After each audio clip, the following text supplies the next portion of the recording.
استعینوا بالصبر والصلاۃ، آپ مدد مانگیے نماز سے اور صبر سے۔ آپ صبر کریں گے تو آگے قرآن کہتا ہے ان اللہ مع الصابرین، اللہ صبر والوں کے ساتھ ہے۔ وہ آپ اگر پریشان ہیں کسی شادی کی وجہ سے، اپنے بچوں کی شادی کی وجہ سے، اپنی شادی کی وجہ سے، اگر کوئی بچی ہے تو وہ اپنی شادی کی وجہ سے پریشان ہے، تو بھی یہ وظیفہ انتہائی مؤثر ہے۔ السلام علیکم ورحمۃ اللہ وبرکاتہ، نحمدہ ونصلی علی رسولہ الکریم، اما بعد فاعوذ باللہ من الشیطان الرجیم، بسم اللہ الرحمن الرحیم۔ حضرات محترم، امید ہے آپ خیریت سے ہوں گے۔ آج میں ایک ایسا تحفہ آپ کے لیے لے کر حاضر خدمت ہوا ہوں جو ہر پریشانی کے لیے وہ مؤثر ہوگا، اور ہر جو مصیبت ہے اس کے لیے وہ ضرور مؤثر ہوگا۔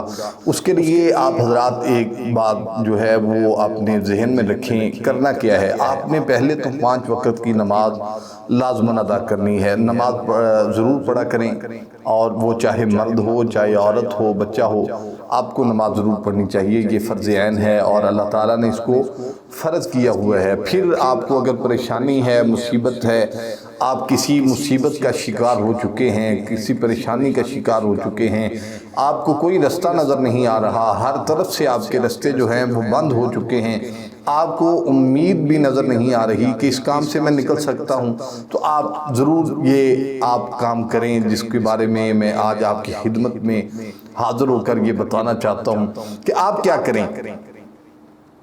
مصیبت جب آتی ہے، پریشانی جب آتی ہے، پہلے تو یہ سوچیں کہ یہ اللہ کی طرف سے آئی ہے، اور جب اللہ کی طرف سے کوئی مصیبت آتی ہے تو اس پر آپ صبر کریں، جس کے بارے میں اللہ کے قرآن پاک میں ارشاد باری تعالیٰ ہے، بسم اللہ الرحمن الرحیم، یا ایھا الذین آمنوا استعینوا بالصبر والصلاۃ ان اللہ مع الصابرین۔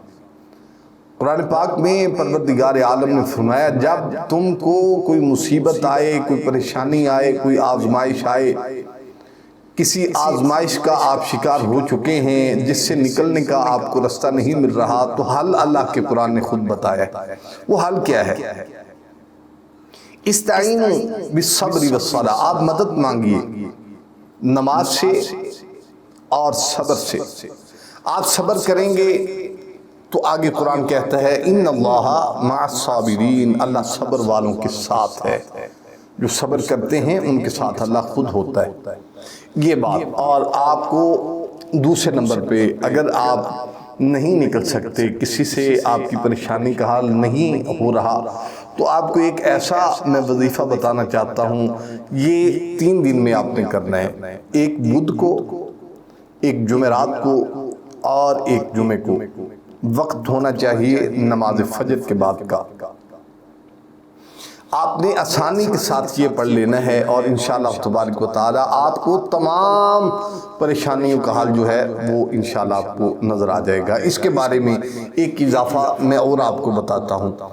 وہ آپ اگر پریشان ہیں کسی شادی کی وجہ سے، اپنے بچوں کی شادی کی وجہ سے، اپنی شادی کی وجہ سے، اگر کوئی بچی ہے تو وہ اپنی شادی کی وجہ سے پریشان ہے، تو بھی یہ وظیفہ انتہائی مؤثر ہے، اور آپ اس کو یاد رکھیے گا۔ یہ کس دن کرنا ہے؟ بروز بدھ، جمعرات اور جمعہ، بعد از نماز فجر 11 مرتبہ آپ نے اول آخر اس کے درود پاک پڑھنا ہے، اور صرف 41 مرتبہ سورہ فاتحہ کی تلاوت آپ نے کرنی ہے۔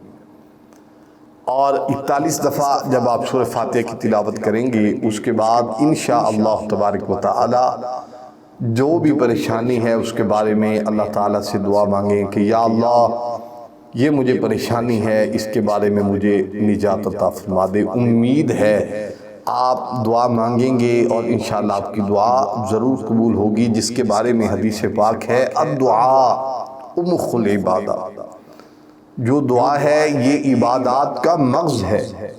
اور جب آپ یہ پریشانی سے دور ہو جائیں گے، نکل جائیں گے، اللہ کے آگے شکر ادا کریں۔ اور ایک بات اور آپ یاد رکھیے، جب بھی یہ عمل آپ نے شروع کرنا ہے تو اپنا صدقہ ضرور دینا ہے، اپنا صدقہ ضرور دیجئے۔ اکثر لوگ جو ہے وہ صدقہ نہیں دیتے، جس کی وجہ سے پریشانی ان پر آتی ہے۔ نبی علیہ السلام کا فرمان عالی شان ہے، صدقہ دیجئے یہ رد البلا ہے۔ آپ یہ سمجھ رہے ہیں بات کہ صدقہ دیجئے یہ رد البلا ہے، یہ مشکلات کو ٹالتا ہے، یہ بلاؤں کو ٹالتا ہے، اور آپ یہ ضرور کام کریں، اور جو وظیفہ آپ کو میں نے پیش کیا ہے ان کو ضرور آپ ادا کریں۔ اللہ تعالیٰ کی پاک بارگاہ اقدس میں دعا ہے کہ اللہ تعالیٰ آپ کو ہر مشکل سے، ہر پریشانی سے، ہر مصیبت سے اللہ تعالیٰ آپ کو محفوظ فرمائے۔ آمین۔ وآخر دعوانا ان الحمدللہ رب العالمین۔ السلام علیکم ورحمۃ اللہ وبرکاتہ۔ مزید اس طرح کی ویڈیو دیکھنے کے لیے ہمارے یوٹیوب چینل کو سبسکرائب کریں، لائک کریں، شیئر کریں، تاکہ ہر آنے والی نئی ویڈیو کی اپڈیٹ جو ہے بر وقت آپ کو مل سکے۔ شکریہ۔ فَإِنَّ مَعَ الْعُسْرِ يُسْرًا إِنَّ مَعَ الْعُسْرِ يُسْرًا فَإِذَا فَرَغْتَ فَانصَبْ